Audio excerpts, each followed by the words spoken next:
anybody else except for our speaker and discussants. So I hope it is clear, and I invite my colleague Ivan Gruziev to begin his presentation by sharing his screen. Ivan? Yeah. You have 25 to 35 minutes. Okay. Sorry, I think something doesn't work well. Okay. Right.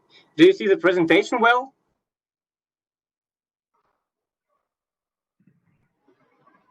Yeah, we do. Okay, that's great. First of all, I would like to say that I'm very grateful to Pavel and Isaac Frumin for inviting me to present our survey results here. It's a great honor for me. Let me start with a brief overview of the background of the context in which we carried out this survey. In the beginning of March, things got harder and harder with COVID-19 in Russia, and particularly in Moscow. And in the middle of March, the Minister of Education gathered a meeting with rectors from several Russian universities. They had tough discussion how Russian higher education system should respond to the challenge of COVID-19. And they agreed that the Ministry of Higher Education and Science should recommend universities to organize online learning outside campuses. And in fact, it meant that Russian universities should have switched to online learning and make a very quick adjustment of the curriculum. And of course, that posed a lot of changes to student life, and students were very, let's say, confused and maybe a bit stressed at the beginning. And from researchers as well as from the policymakers, there was a big interest in how students themselves perceive all the alterations they have got to go through. And the Minister of Higher Education and Science, Valery Falkov, one of the online meetings that were broadcasted in YouTube, he formulated that he's very interested in how the decision the minister takes, how they are perceived from the other side of the wire.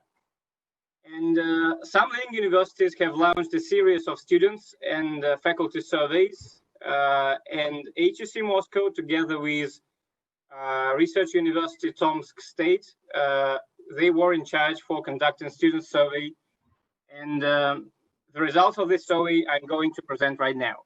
And the purpose of the project was to collect data on several aspects of students' life, such as satisfaction, financial issues, their availability of computers, software, and things and so forth. We actually carried out by now 2 waves of survey, waves, but in fact these were like 2 different surveys. And the first wave was carried out from 24th of May to the 1st of April, and almost 11,000 students took part in this survey. And the second wave we have just finished, and even like 24,000 students completed the survey. Both surveys, they were administered online, and we spread the link in 2 ways. First was like distributing the link through Russian social network Vkontakte, which is actually kind of a Russian Facebook. And the data we have shows that Russian students, they use more Vkontakte than Facebook. That's why we decided to reverse sample in precisely in this network. And other way was recruiting volunteers among students through university officials. So HSC prepared a number of official letters in which we asked university officials to send the link to students who are interested to complete the survey. And of course, we try to compare the data collected through these two sources, and no difference. There was no difference. And the geography of the survey was pretty large. Students from all over the country completed the questionnaire, and we have more than 300 universities in the sample. And the distribution by the year of the study in the sample differs a lot from the one in general population. That's why we completed the weighting, and the data I'm going to show to you now is weighted data by the year of the study.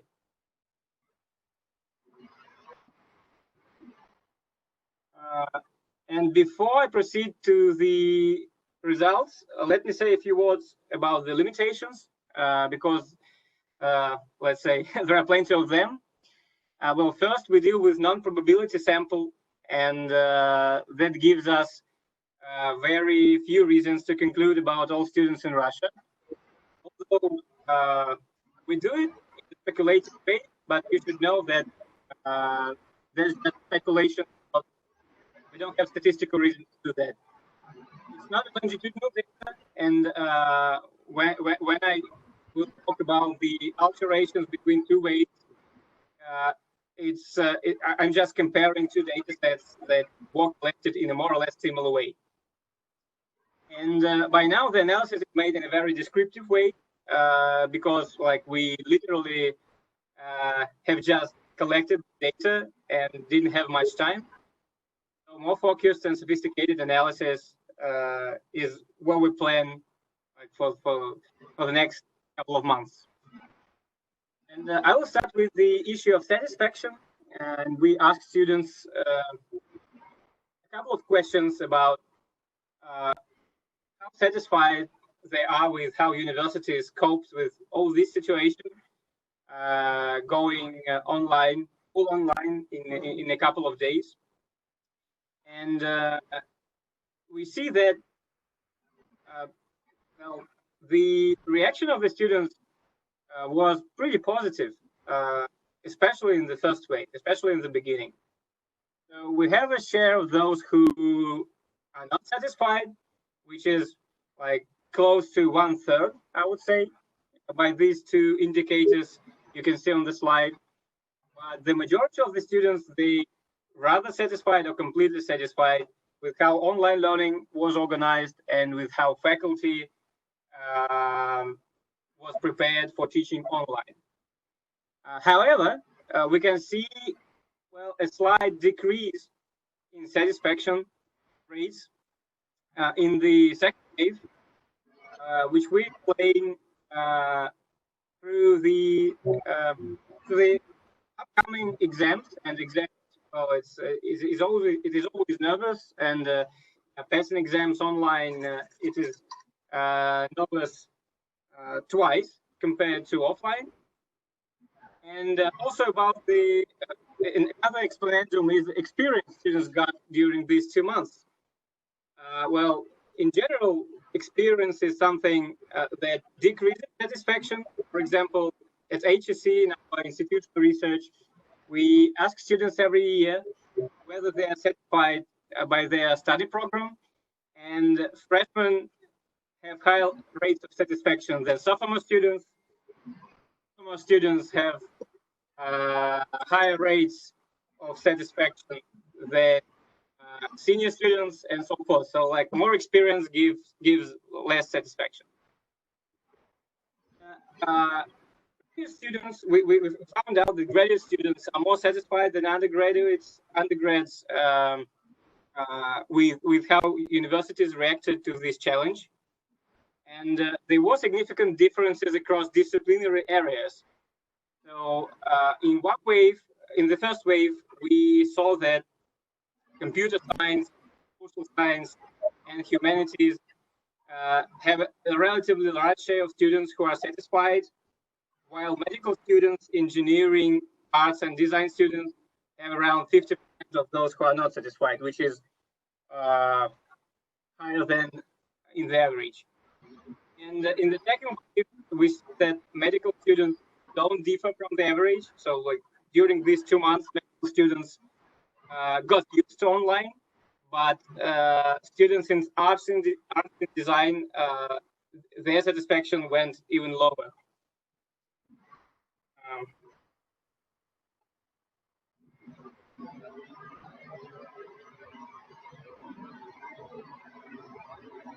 How the learning process was organized. And the first question about it is, how well does the university inform you about the ongoing changes in the learning process?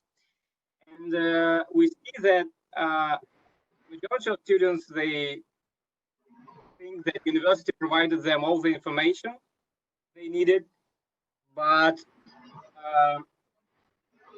we also see that in the second wave, we see that the share of those who are not satisfied with the information provided got bigger. And I think that is also because of the exams, because there are many issues that are not concrete, given that exams should be passed online. And we also asked the question about how the classes were going online. And in the first wave, we find out that we got like 2 options that got a larger share of students who picked them. It's the teacher gives lectures and workshops via video calling software, which is pretty positive. That like you can see that almost 60% of faculty, almost 60% of students had classes taught via video calling services. And for the majority of faculty, that was quite new. However, even in the beginning of this online learning process, they started to do that. But at the same time, we see that more than a half of students, they had classes where a teacher only gave them a reading list for self-study, which is, as I think, not that good. So that this option has nothing to do with engagement of students and things like that. And in the second wave, we see the positive alteration is that the share of students who have classes given via video calling got bigger. It's 83%. But at the same time, the share of teachers who give only a reading list for students, it is also it also increased. And what kind of problems students face? On this slide, you can see a range of problems that students picked filling the questionnaire. And in the first wave, we had only we had like 14% of students who. Oh, sorry. In the first wave, we've got like a quarter of students who told us that they didn't experience any problems. And in the second wave, after these 2 months, the share of those who didn't experience any problems got smaller. And that is why I was talking about the experience. So during these 2 months, people like suffered more and more problems, and overall satisfaction got a bit down. And in the second wave, we also see that the most popular problem is problem with internet. 52% of students during these 2 months, they suffered from poor internet connection. And we also see that, well, problems which deal with socializing activities, they are pretty popular too. And I can also say that freshman students, they experience problems more often than others. So they didn't get enough experience to study offline, and now they are forced to do it online, which is pretty tough. And we also have some feedback from students about their general experience from online learning, and there are some positive observations and some negative observations. I would say that probably the most fascinating thing is that even in the second wave, and this is data from the second wave, we've got 32% of students who like learning online more than offline, which is given all the shortages and limitations we got due to this sudden online. I think it's amazing. And my view is that we should study more this group to find out why are they so happy because of online. What's wrong with them? And the negative thing is that we see that a large proportion of students, they experience problems with getting concentrated, working online. We see that 65% of students find learning online less effective, and we see that 58% of students, after switching to online education, started to do their assignments later. And we were also interested how common are problems with the lack of software and internet connection. And well, the answers of students were pretty positive to me, especially for the question about the access of the necessary software. So half of students, they answered that they have available all programs they need for the distance learning, and 34% reported that they have access to more than a half of the necessary programs, and 13% and I would say 15%, they have serious problems with availability of software. And with the internet, things are a bit harder.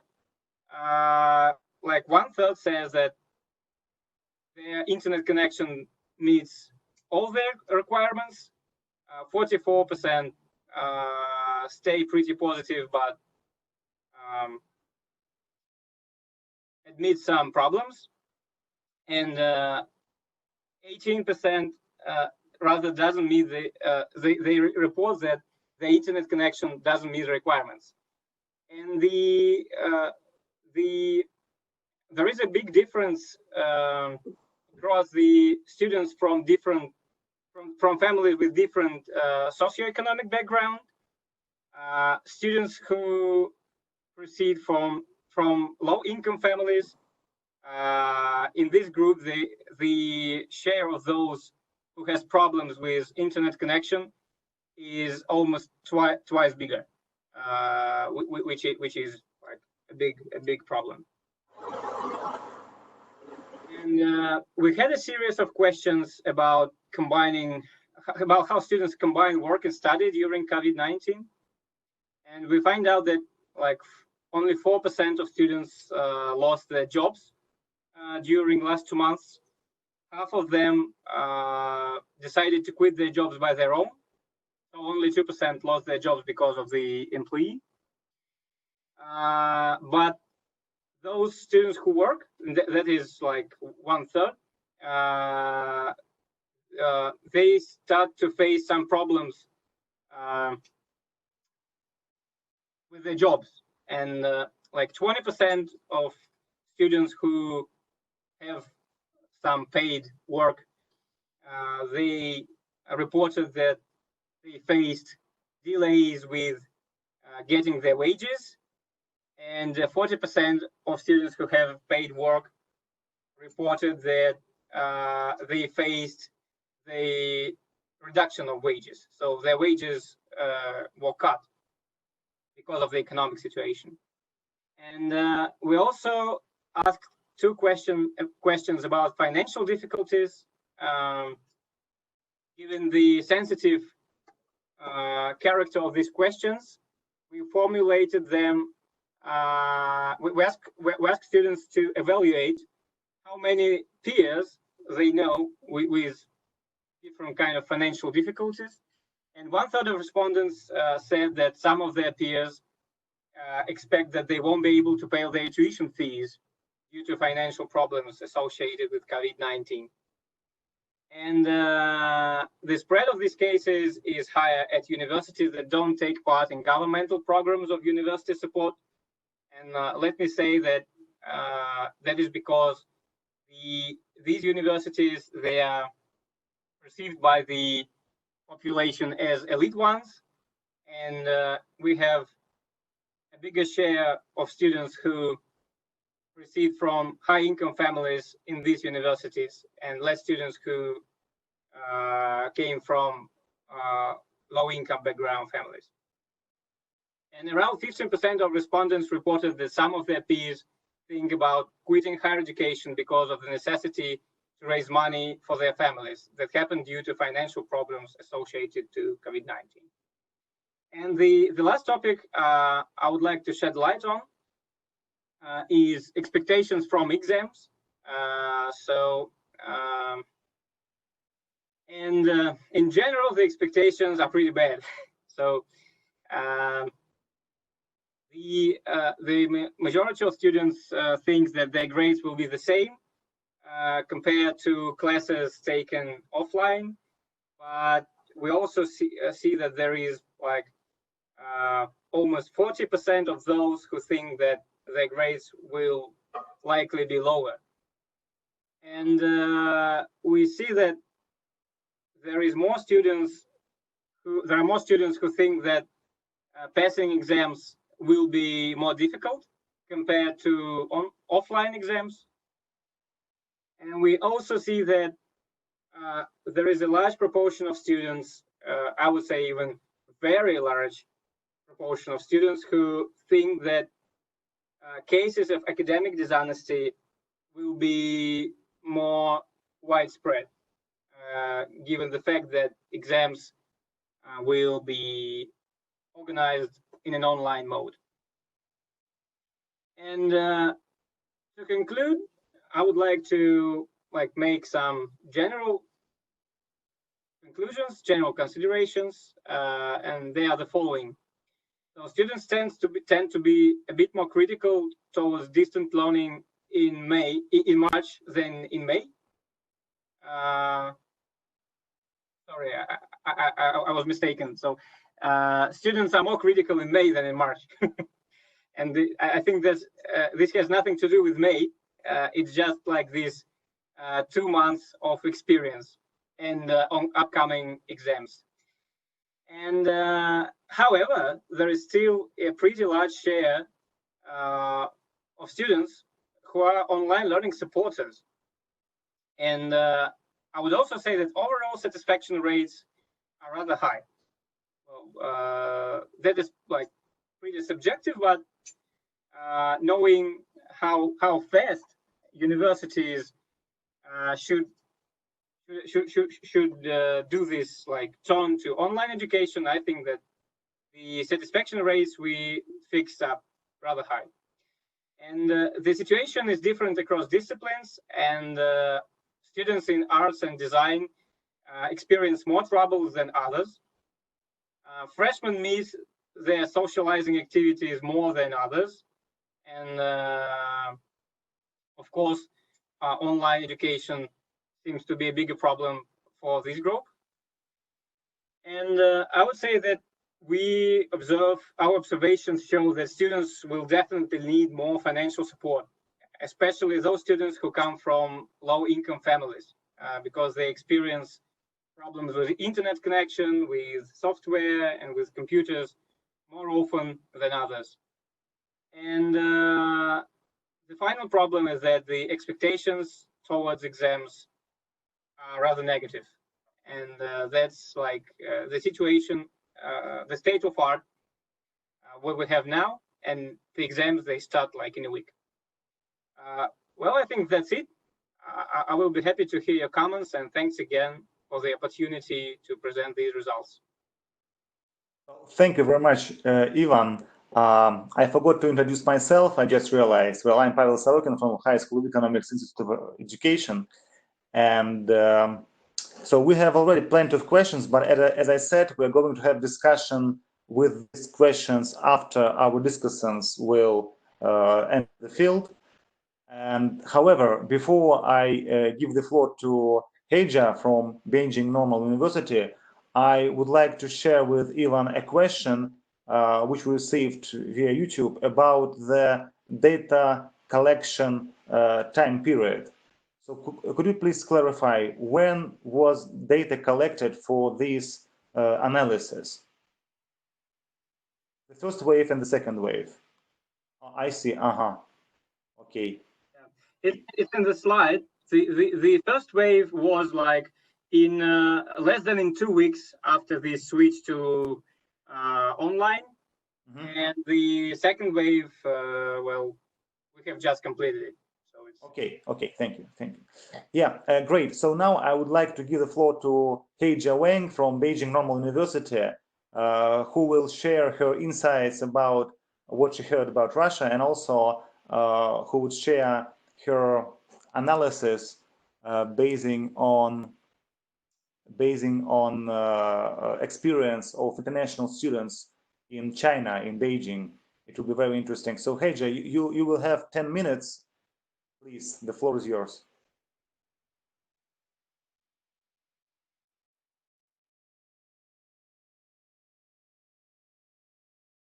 Hello? Heija, we see the presentation, but we do not hear you.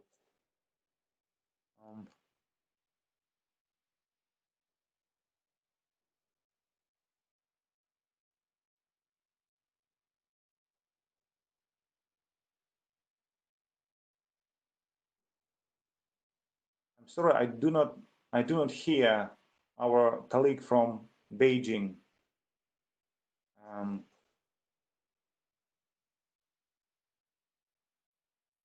Okay, maybe we'll try to connect Heija with her voice later. If our second discussant from Australia, Joey Crawford, is ready, maybe he can share his screen and try to enter the field.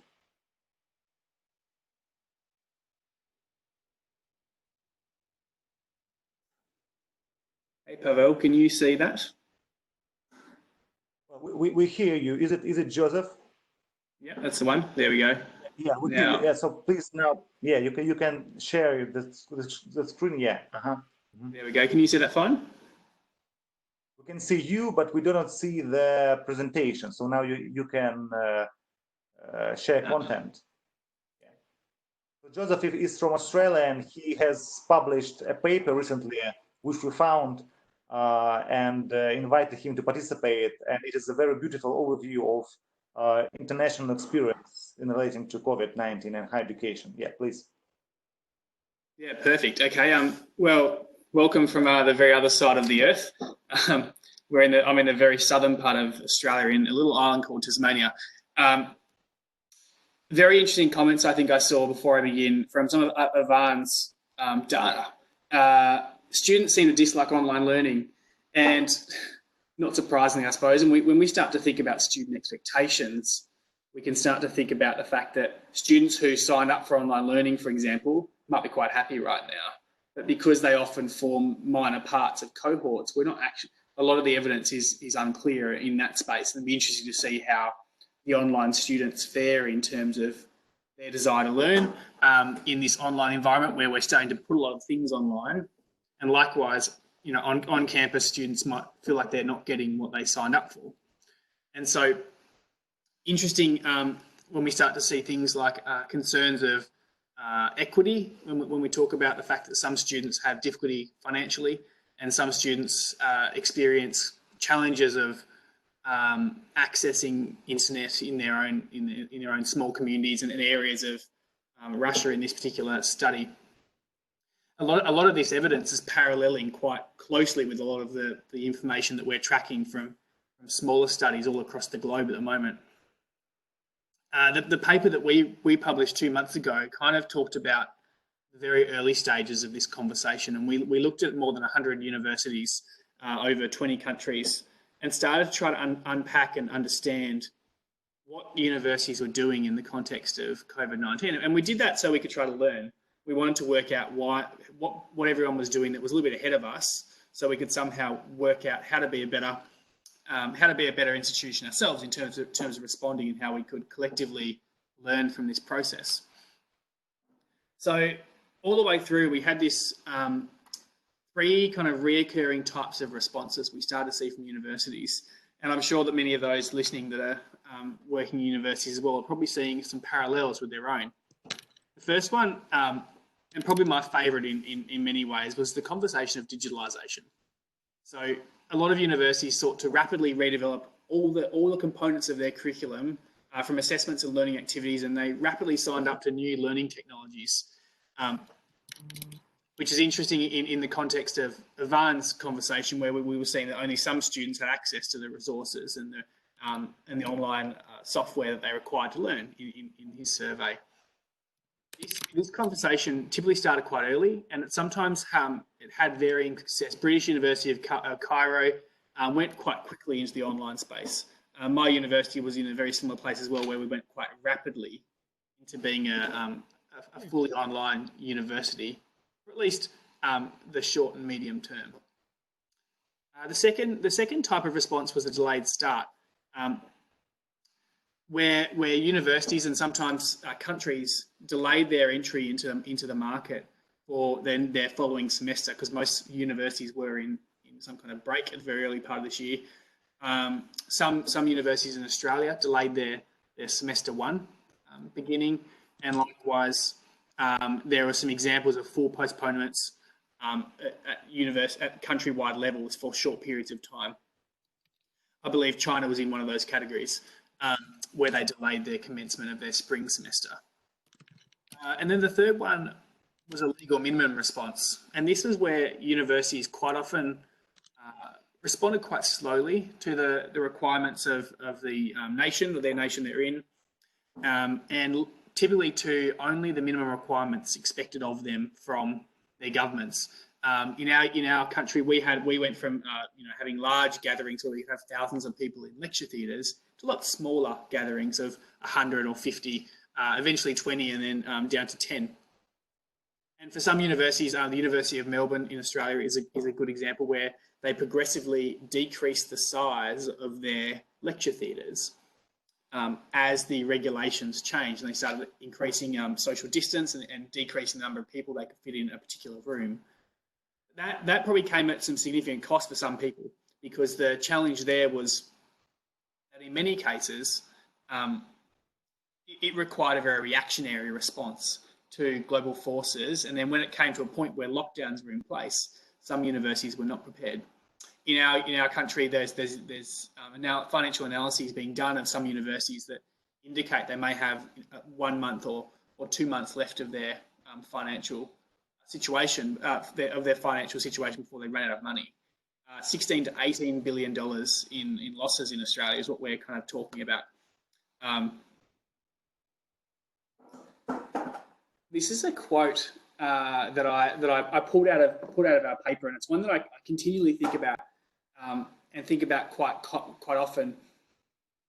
Migrating from traditional or blended learning to a fully virtual and online delivery strategy will not happen overnight. But the funny thing is, when we were writing this, we were thinking that people were starting to work their way online. But afterwards, we realised that people were converting their entire content overnight. There was university academics in many universities across the world that were rapidly converting their curriculum from a delivery that included fully face-to-face interactions to fully online interactions.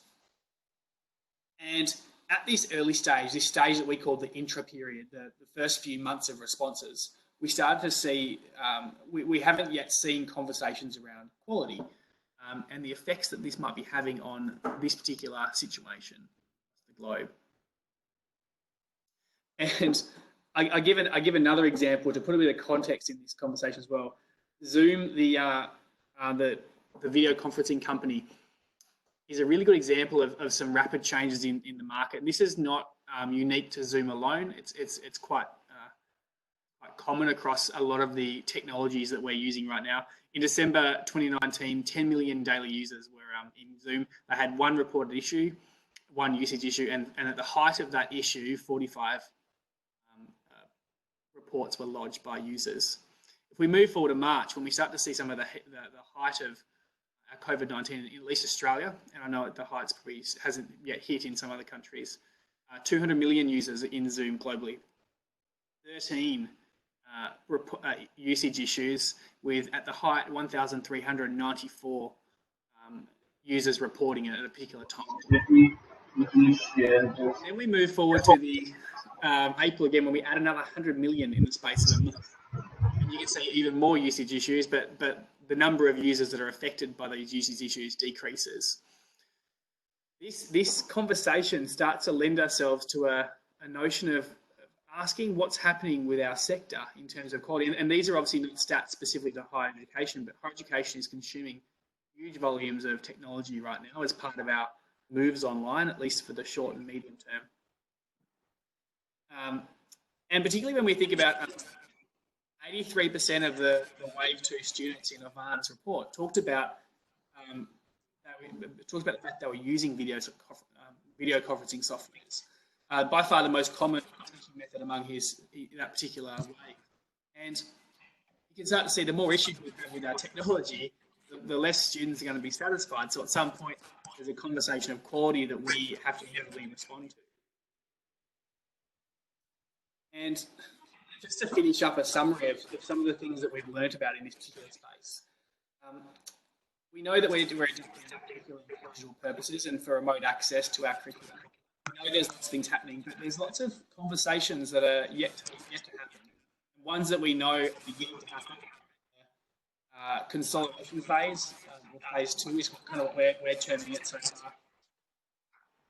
Where, in this case, we have to be able to make sure that we can improve students' outcomes.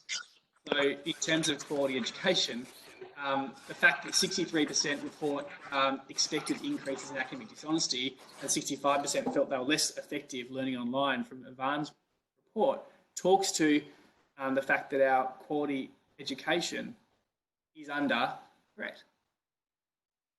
And then we start to talk about academic leadership, and there are some scholars out there starting to talk about this conversation in the context of COVID-19, but probably not enough just yet. The question that we ask is, how do we enable student wellbeing? How do we enable the equity, their belonging and success? We know that in terms of wellbeing, 30% of students felt lonelier and more isolated from Ivan's data. We know that 43% missed their daily interactions with their peers, which is talking to a lack of belonging to their university and their university life and campus. And then in terms of equity, 52% of Wave 2 had problems with the internet. 35% had hard to ask their teachers questions online. And you start to see that there's a narrative being painted about the challenges that we face, but also the opportunities we have to come out of this particular space on top and survive and make sure that our students flourish in this process as much as we possibly can support. But we start to look at things like returns to campus, and we start to look at things like universities using recorded lectures, outdated narrated PowerPoints, assessment designed on a whim. All those things need quality review now. So now that we've done this rapid development process, we've done this rapid digitalization process, we now need to consolidate. And we now need to work out an intervention for our own curriculum to make sure that they are of the highest quality they possibly can be. Because and then we need to share it. We need to write about it really quickly and publish papers very early on that talk about some of the things that we're trying to do really effectively, so that we can learn together. Because the reality is we are in this together. Universities aren't showing hugely unique propositions and strategies. As I showed, most universities we can categorise by one of three responses, with a few caveats in there. So we can all learn from each other because we're in different stages of the process, and we can support our students as best we can by pulling on all the research that we're all collectively doing in isolation and working out how we put it together. And that was the motivation for this paper that we wrote. And it's obviously gaining some traction. It hit 50,000 downloads last week, is what the journal editor informed us. And you can start to see that it's starting to get some citation traction as well. So once we've done these processes where we research our own country or research our own spaces or our own universities or our own disciplines, we need to put it together. We need to synthesize it, and that's something that is a call to action for any of the researchers in the room, to start thinking about how we put all that stuff together in the context of things like equity or well-being or belonging or success, or retention, or even more importantly, curriculum evaluation and quality within the curriculum as well. So I might finish there, and I'll hand back to you, Pavel. My details are there if you happen to have more questions. Thank you, Joseph, very much for this very insightful presentation. Actually, we used to refer to Australia as an ideal example of how to make higher education a very successful business, because Australia earns a lot of money by exporting their higher education, and Russia is trying to follow this case in some ways, not always successfully. But another country which is of huge interest for us is China, and I have a guess that Heija Wang is now online, and she can enter with her voice. Yeah. Do you guys hear me this time? Yeah, we hear you very well. So you have 10 to 12 minutes. Please feel free to use this time to share with us your ideas. Well, thank you. So a little bit about my background first. As normal, I'm the coordinator for Office of International Exchange and Cooperation at Beijing Normal University. Previous to that position, I was the online curriculum developer and technologist at the University of Pennsylvania. So because of that interesting positionality, I am familiar with this online curriculum design hype right now, and I am really stressed to see that, as you guys have mentioned before, a lot of curriculum designs and a lot of plans are just put together in a haste and not well developed in a way that can achieve the desired degree of satisfaction. So my interest right now is in the internationalization of higher education, as well as management, leadership, and online teaching and learning. So previously, we did a research on China's internationalized higher education during COVID. So this is a collective student autoethnography, a little bit different from what you guys have done before. It is a very untraditional and unorthodox in a set of way, but after composing it together, we find it very compelling as a result. And it reads very strong, it reads very emotional, and within that, you can find that students are theoretically revealing and analyzing their emotions and their reactions and feeling along the way. So it can provide a very useful and interesting background information about people's feeling, emotions, and their experiences. So this little paper collects 15 text pieces from a course led by Professor Michael Peters at Beijing Normal University, and all of those pieces were collected between February 15 and April 1st of 2020. So in the middle of February is in fact the peak of the COVID-19 in China. A lot of people feel stressed, a lot of lockdown and no way out at that time. And April 1st, we sort of see how the central leadership gets people motivated, and all the different resources are guaranteed in various places in China. So people feel kind of sense of security. But there's also no site regarding when the university and schools will be open at that time. So we try to answer how do students, both Chinese students and the internationalized students, connect virtually but separately, connected virtually but separated physically in an internationalized university. So how do they deal with this disruption brought by the COVID-19 pandemic? So autoethnography is different from collecting data or traditional interviews. We ask the authors to personally reflect and tell about their experiences, their own account of their own realities, and their feelings and reflections and discussions along the way. It's different from narratives because it's not just people telling stories, but we also encourage and try to comb through and find a structural way to connect all of the pieces together. And that's what I did. A little bit context, because as Joseph said before, Chinese context is very different from what happened in Australia. In China, everything happened overnight. There is a central leadership and there is plans set out. There is response teams sent out really quickly, and a lot of the regulations is a top-down style. So you can see people move from different directions, but very organized and a massive scale. We're going to talk about context later if we have time. I want to really move forward to what happened in higher education more specifically. So the Ministry of Education in late January issued a sort of directions say that you cannot open your campuses, you cannot have the students out at this time, you need to have the students stay home. For those who cannot stay home, you need to make sure they are locked in their dorms, they cannot freely travel outside, and you need to make sure that they have access to masks, to medicine, to medical care, and they are staying in a clean and hygiene environment.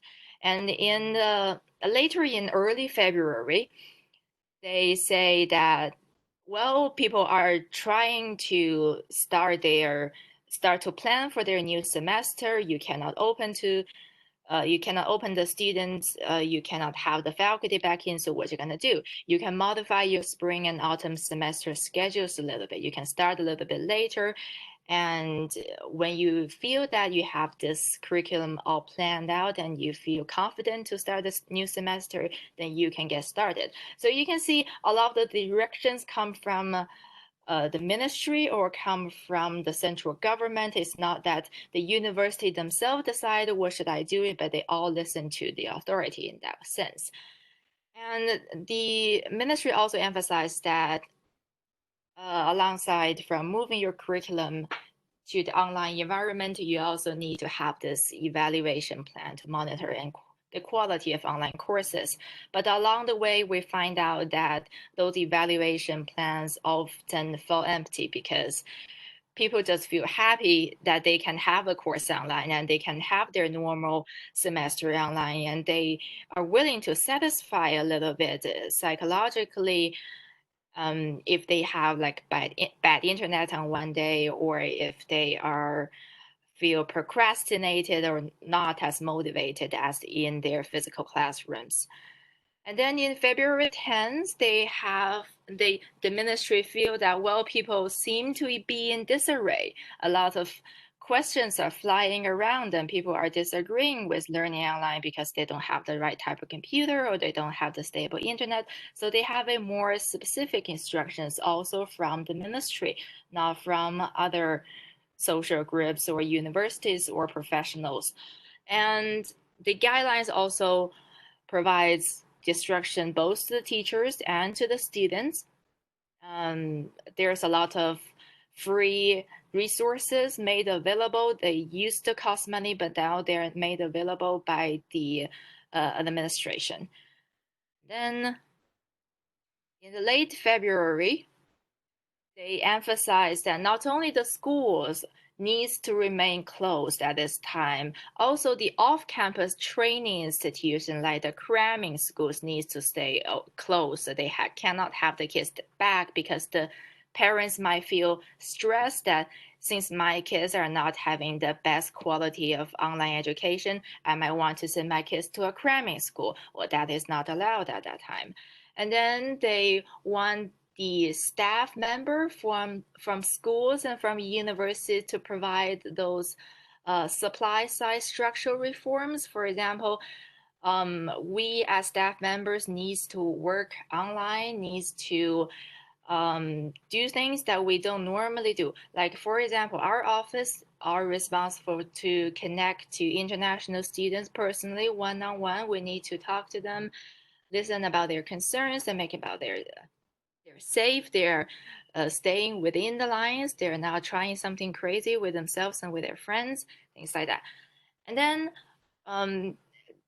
there's a list of some more detailed Beijing Normal University measures. So what I said previously was more of a national scale, and then let's narrow it down to what our university did. We did have campus lockdown.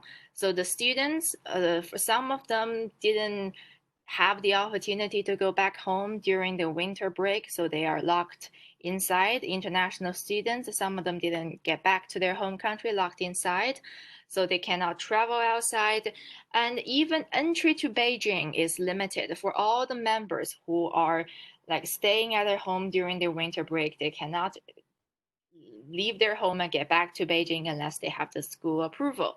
So those two regulations get the most hate during that time. And then there are the health code, which is a way of tracing the contacts. If you have close contact with confirmed cases, you cannot go to public places. And then quarantine, of course, social distance, of course, all class moved online, and contact faculty and students overseas. So another task for all the staff members during this time is that we each have to reach out to whoever that is trapped overseas due to the border or custom regulations at this time. We need to make sure they're staying healthy, and we need to sure they know who to contact in times of emergency and send out medical supplies. So more some pictures about what we did, the health code and the stuff we send to international students. So what does international students in our classroom feel about those regulations and the measures? And do they feel happy and safe and content? Well, it turns out the feelings are mixed naturally. For the majority of them feel pretty safe concerning their personal health and concerning the health of their friends and the family. They're happy with the strict health regulations implemented by the schools. They are happy that schools are providing them with masks and medical kits. For those who are trapped in school, their dorm and their public places are regularly cleaned and decontaminated, and they're pretty contained with that. But of course, they are concerned with things. First and foremost, the academic progress. In our little piece, we found that graduate students, on average, are more concerned with the academic progress because for undergrad, a lot of their curriculum are planned. They don't have a lot of individual projects or practicum, school observation, class observations, or field trips that they have to undertake outside of their planned classroom. So graduate students are very concerned about their academic progress. And then they're psychologically stressed. First and foremost, of course, due to this sudden shock, everything is changed. Although they are content with their strict health regulations, but they do miss the freedom of movement, moving around, social activity, going off campus, going to the bar, things like that. And they are dissatisfied with a lot of school measures at the same time. They feel that connections with the schools is really lacking in some forms. They don't see the staff members face to face. They only talk with them through the phone or online. They feel that it's not enough to provide support in this form.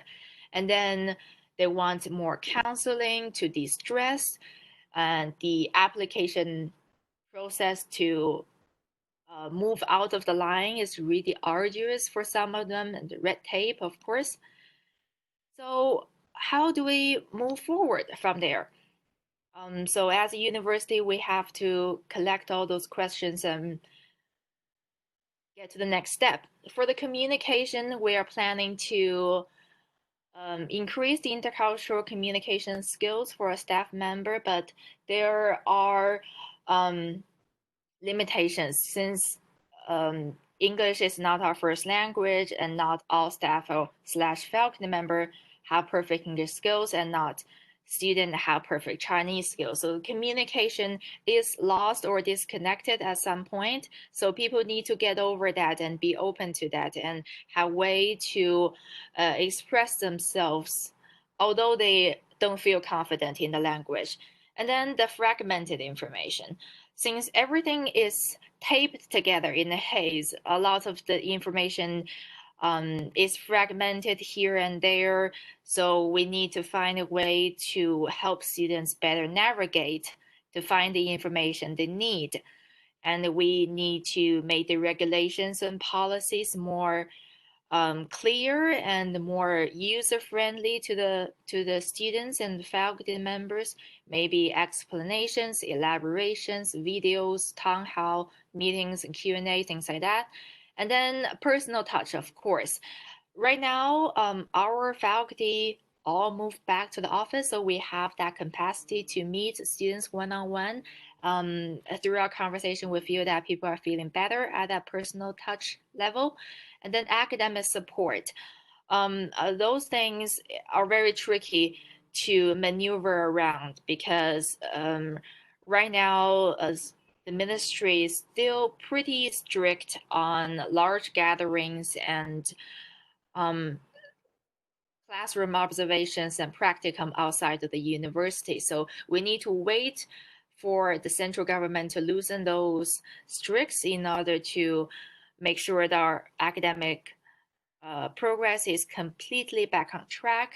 But at the same time, we need to explain to the students that no one's academic development is irreversibly hindered due to the pandemic. You may have something canceled, but you will graduate, although that thing is canceled. So people need to feel safe about that. And the students overseas, we need to connect with them more, of course, and international student recruitment. For us, that is a huge problem. I'm really interested to hear about that perspective from our colleagues in Australia and in Russia. I feel that in Australia especially, I'm interested in whether you find that international recruitment has become a problem in your university. Well, that's pretty much it. Thank you, Heiza. Now we have 25 minutes left, and I have a good set of questions in my private chat, and I invite all the participants to write comments and questions to everyone, so not only myself can look at them. But so far we have two big groups of questions, and I begin with the one that refers to regions. So we have questions about whether Russian study takes a look at the regional diversity, because Russia is known to be highly differentiated between regions according to level of quality of life and education attainment and other things. And also in relation to China, so to what extent does Beijing Normal University can be a representative of Chinese higher education strategy to deal with COVID in general. And also we know that Australia is also a country of a huge size, so maybe there are some diversity inside the country as well. So now I invite, maybe we begin with Ivan Druzhev to hear if he doesn't have already calculated empirical results, then some ideas about what can be regional disparities in relation to well, conditions that influence the quality of learning and life of students in COVID situation. Ivan, could you enter? Thank you, Pavel. Thanks for the question. Well, by now we haven't completed all the calculations, but we have already some experience with this data, and we made some preliminary calculations. And by now, I would say that regions are not that important as institutions. We observe a highly differentiated situation within different institutions. And in my presentation, I referred to some differences within types of institutions. But even within one type, there is a huge differential. So even in the group of leading universities, we got institutions which have more problems and institutions that cope with the situation perfectly. So I would say that, well, my impression from the data by now, that the variable that explains the majority of the differentials is institution. Can you give an example of an institution that is of high importance? So what kind of institutional conditions in particular? I mean, like not institutional different. By institution, I just mean university. What university are we talking about? Moscow State, HSE, or some other? Yeah, thank you. Maybe Joseph can comment about regional diversity. Yeah, so I think in Australia we have a lot of different types of students and a lot of different types of regions in our area. And so regionality I think is quite important because smaller universities are less equipped to respond quite quickly. And in many ways, some universities might be better equipped financially because of their situation. We talk about a couple of our universities in the centre of Sydney and the centre of Melbourne. You know, our two biggest cities when it comes to universities, who are likely to have far stronger domestic revenue streams and far greater opportunity to house international students, so they have greater financial baselines. So that creates them, you know, greater volumes of staff, and that creates the opportunity to respond more effectively. Regional universities often sacrifice some of their profits for social good, and my university is one of them, where we have a lot of small areas of our communities that don't have great access to universities. So we spend a lot of time and effort trying to support our small towns. You know, I grew up in a town that had about 1,500 people total in the entire town. And so those kinds of areas often require greater resourcing and greater effort, which obviously has implications for a university's ability to be quite quick in its rapid digitalization or its ability to create quality curriculum really quickly. But Joseph, can we learn from your analysis, because actually I don't remember this in your paper, but maybe it wasn't there, whether there is a disparity in the amount of support that regions provide to universities. Say Moscow is a very rich region, so Moscow government may have abilities to support which are impossible for regions in other federal districts. So in Australia and in other countries which you observe, so to what extent does the regional support is important? Yeah, I think it is quite important. So New Zealand, I think, is a really good example to touch on. So New Zealand, their government actually took over or assumed some degree of authority over their universities, and I believe it was largely a voluntary removal of power or temporary giving away of their power as universities, so the government can then really heavily support them. In our country, we have what's called the Higher Education Response Package, or HERP, and that seems to be a package that's being provided to support universities to create not just money directly for universities, but it's actually to support people who are out of work. So a lot of people right now are at home and they're not working and they're receiving a government benefit of some description.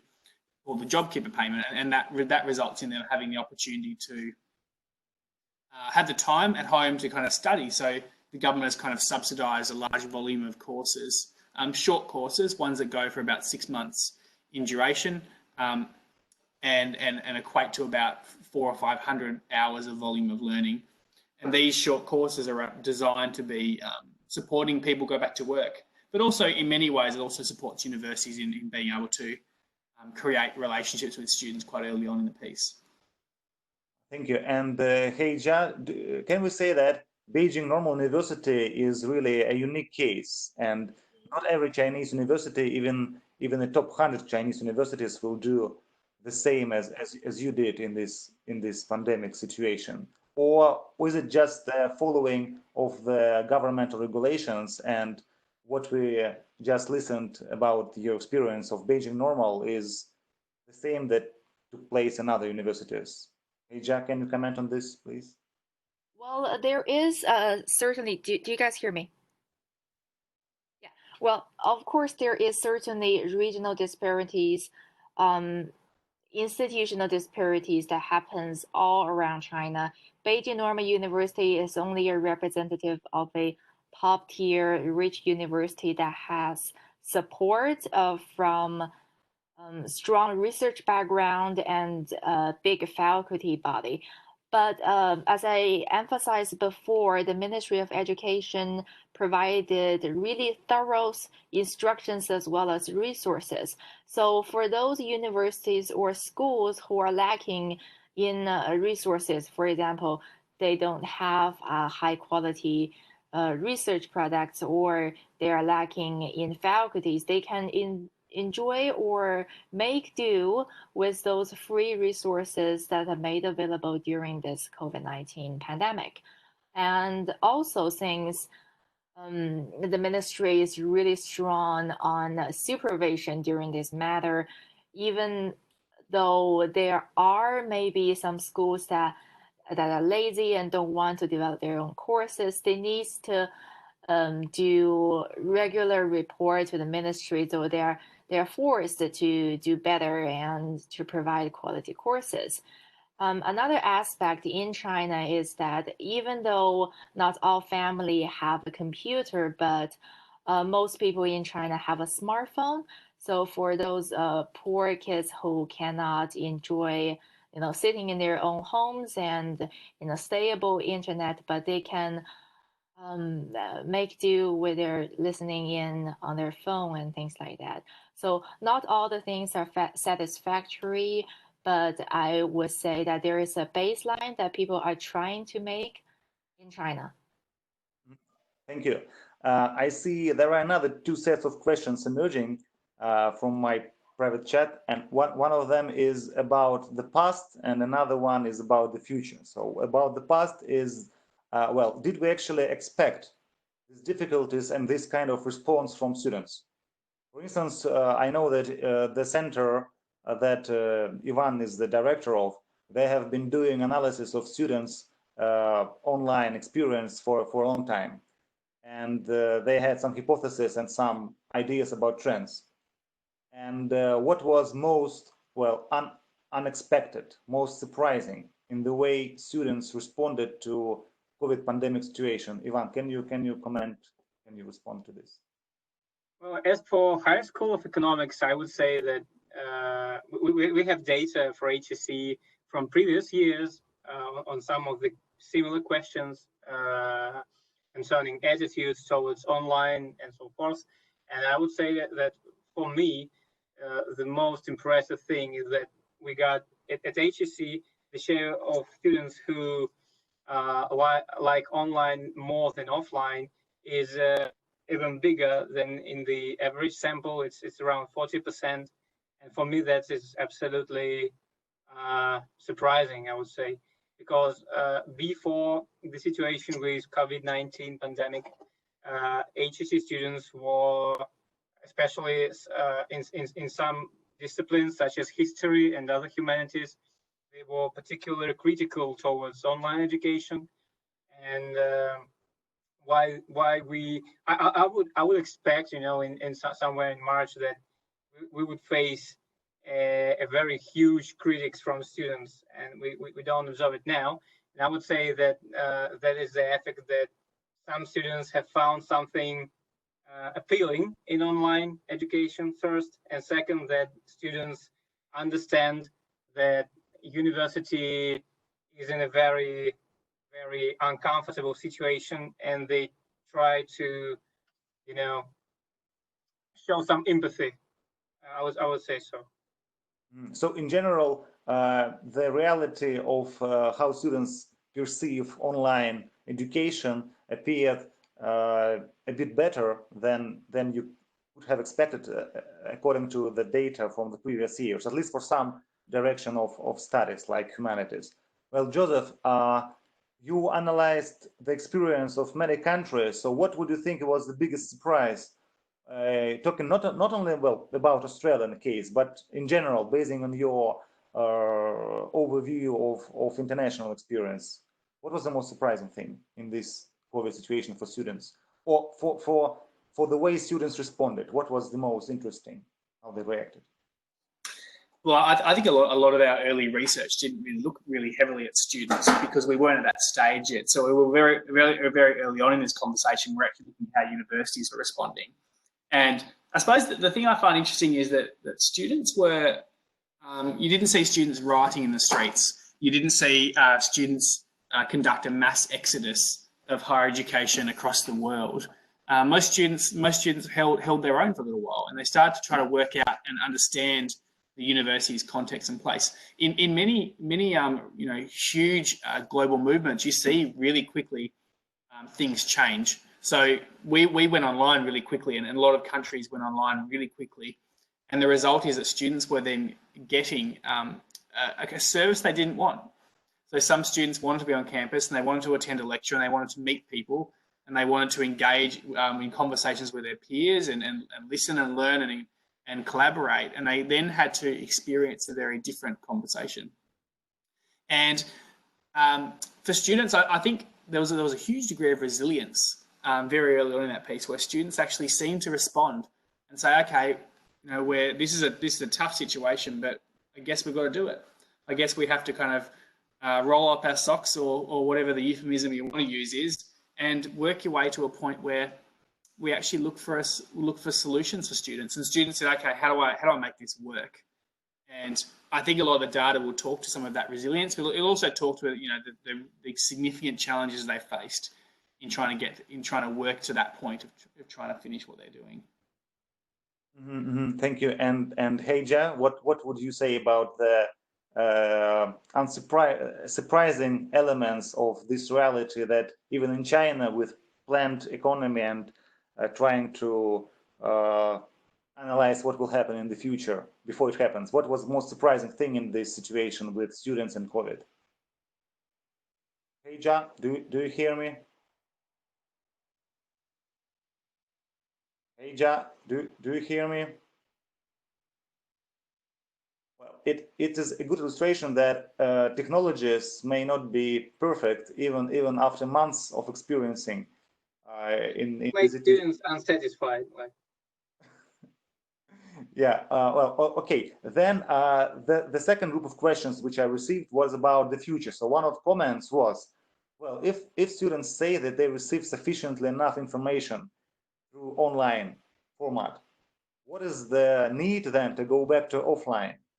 So maybe we will not come to the traditional student campus life, or at least this life will occupy much smaller portion of their real life. So what will be the future of universities and students' experience after COVID?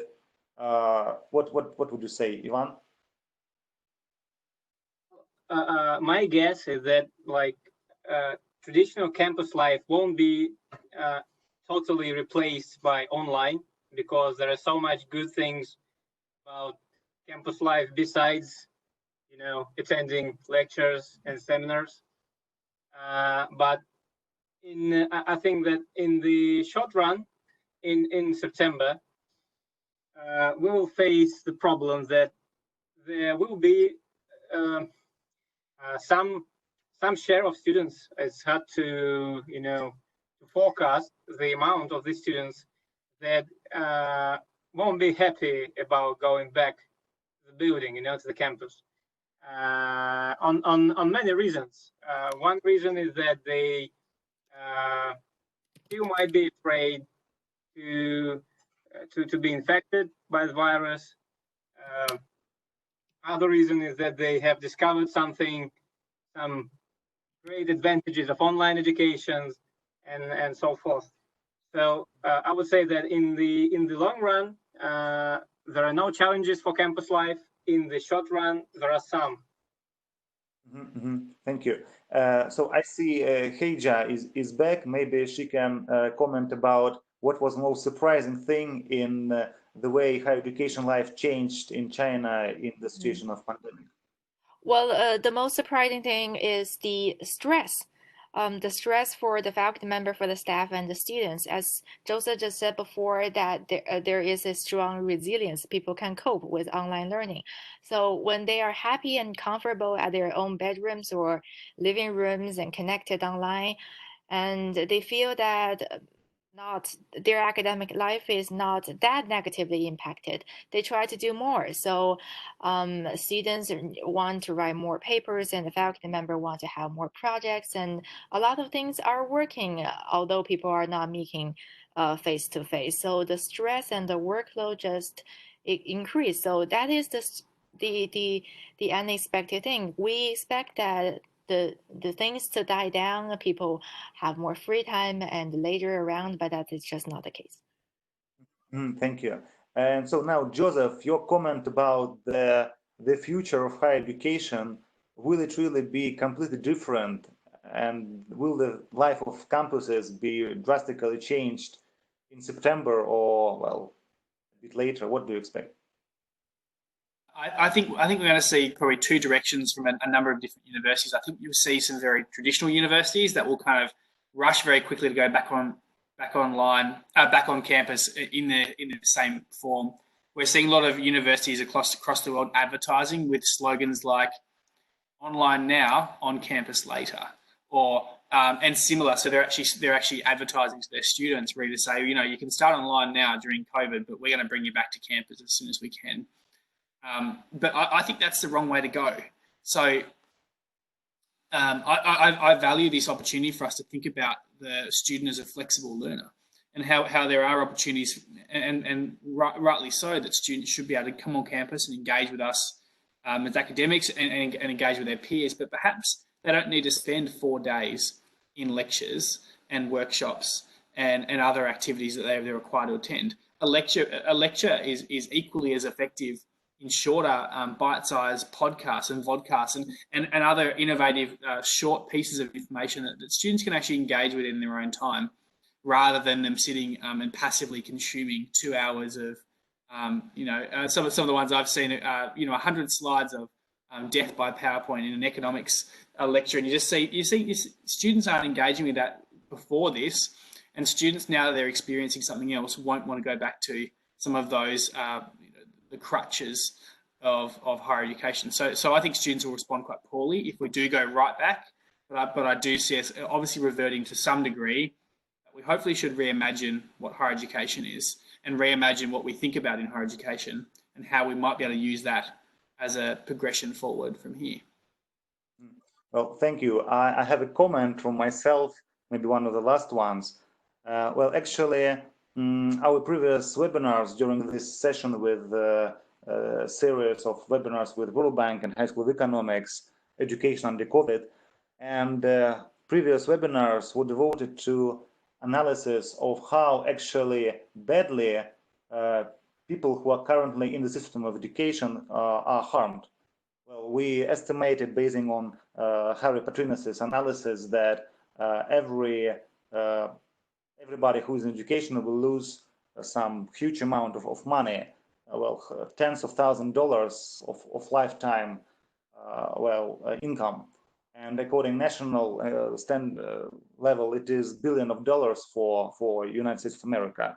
Then we had analysis of how badly are hurt students who had loans. And today we saw that actually we do not have many protests, many, revolutionary movements, many really, active protests from students, and in Russia including, so in Russia as well. And maybe it means that even though economically students of higher education are one of the most badly hurted group, because they are old enough to understand what is happening, at least for their prospects to have a good job. But still, they are trying to engage in these new realities, to try to find new ways to accumulate their human capital via online courses or some just chats and some new instruments they find. And it is a very positive, I think, finding. And what Ivan said today and showed the slides, that people really are trying to deal with this in a positive way. And even though Heija said that stress of students was somehow surprising, well, we'll know that Chinese experience is regarded, one of most successful, how they dealt with this whole stuff. And Joseph analysis showed that there are issues of regulation, issues of leadership, issues of equity, but still countries are trying to solve these questions. And I think this webinar gives some positive feeling about the future. Well, if Ivan or Joseph or Heija has anything to say, you're invited to do it. You have a minute or something like that if you wish. Anybody? I would just like to thank Joseph and Heija for their interesting discussion, and I look forward for cooperation. I've seen Heija's email, so let's keep in touch, and thank you guys. Same here. Thank you, Ivan, and everyone, Joseph and Pavel, for this wonderful experience. I learned so much, and I look forward to.